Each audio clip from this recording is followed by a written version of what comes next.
Jamie, McCarthy, Getty Images Entertainment, Getty ImagesBy Rachel Shatto. Just now I'm not ashamed to say that I'm completely obsessed with Queer Eye. It's quite possibly the most hopeful and cathartic TV show for our current political climate. It's so easy to watch the news or read the headlines and lose hope, but Queer Eye's message of connecting across all divides is humanizing and powerful. I'm also obsessed with the Fab Five, of course, so when they let slip little details of their personal lives, like in episode 2 of season 2 when we learned how Tan France knew Rob France was the one, well, it just gives me life. It also made me want to know everything about their love. It's actually a really amazing story, fit for a Queer Eye episode, in that it bridges what many might think to be an insurmountable divide, specifically religion.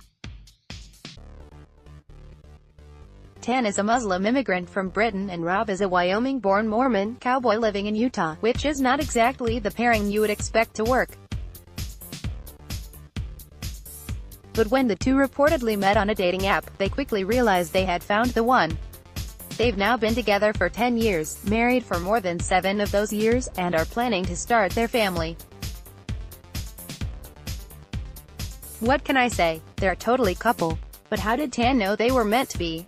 Well, here's what he's said about his hubs over the years. Tan France on Instagram. One of the running themes on Queer Eye is about how people, seemingly so different, are actually more alike than they're dissimilar. The same proved true for Tan and Rob, who, despite being from different religions, found common ground and compatibility thanks to the similar lifestyles of Mormons and Muslims. As Tan told the New York Post, "It made it easier to date somebody who had similarities to me. I don't drink alcohol, I don't smoke," said France, citing qualities both their faiths share. "We practice some of our religion's practices. We don't practice them all.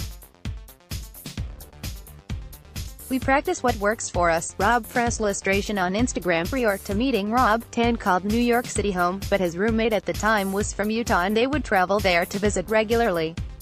Tan fell in love with Salt Lake City and felt like he would love to live there, but when he met Rob, Tan told the Salt Lake Tribune that he knew then that it was time for a move to the Beehive State, saying, "We started to date and then, yeah, I realized he was the one very shortly after that.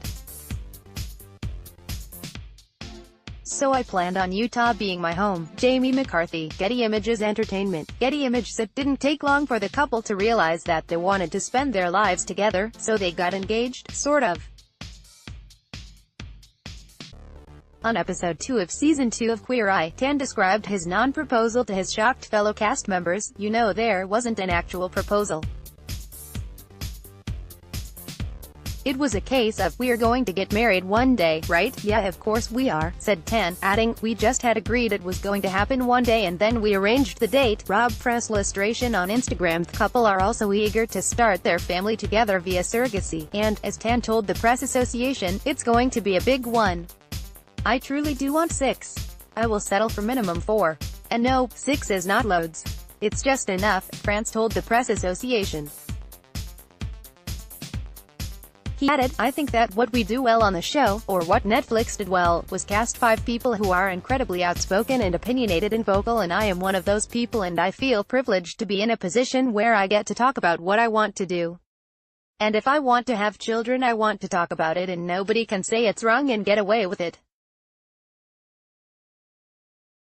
I think that just by the nature of our show and by the nature of who I am, I think that helps lend a light and shine a light on a method that isn't discussed as often as it should be." Tan France on Instagram. It turns out we have Rob to thank for our favorite silver-haired fashion guru even appearing on the show.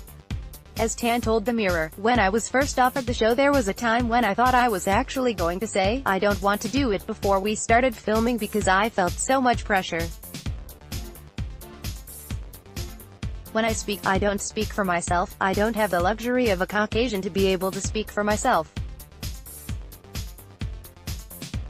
I speak for a whole community and I represent so many different communities that felt like a lot of pressure.